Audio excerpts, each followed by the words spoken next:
এবং এই স্বাধীনতাকে আমরাই রক্ষা করব।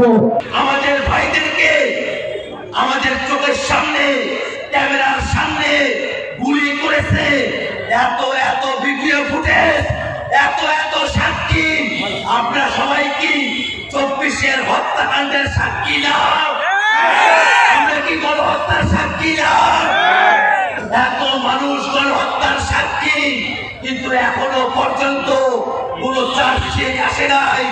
আমরা অন্তর্বর্তীকালীন সরকারের কাছে আহ্বান রাখতে চাই, অবিলম্বে জুলাই অভ্যুত্থানের মামলার বিচার কার্যকে দৃশ্যমান করতে হবে।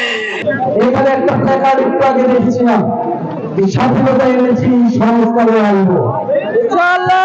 প্রিয় বন্ধুগণ, আমরা ৭১ স্বাধীনতা এনেছিলাম, কিন্তু সেই স্বাধীনতা ব্যাহত হয়ে গিয়েছিল। সেই স্বাধীনতার ফল আমরা ভোগ করতে পারি নাই। আমরা এবার ২৪-এর গণ অভ্যুত্থানকে কোনো রকমের ব্যাহত হতে দেব না। স্বাধীনতা এনেছি সংস্কার আনবো। আজকের এই নববর্ষে এটাই আমাদের প্রতিজ্ঞা। স্বাধীনতা এনেছি এবং এই স্বাধীনতাকে আমরাই রক্ষা করব। তবে এই গণঅভ্যুত্থানের শহীদদের প্রকৃত মর্যাদা দেওয়া হবে। বন্ধুগণ, আপনাদের এই নওগাঁর কৃতি সন্তান মহিলা সৈনিক আমাদের জাতীয় নাগরিক পার্টিতে যুগ্ম আহ্বায়ক পদে রয়েছেন। আমাদের এই গণগঠনের শুরু থেকে অক্লান্ত পরিশ্রম করছেন তিনি। শিয়া বাটার ও ভিটামিন ই সমৃদ্ধ লিলি হালাল বিউটি সোপ, তারুণ্যময় উজ্জ্বল ত্বকের জন্য।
আমরা এই বাংলাদেশে এই নওগাঁতে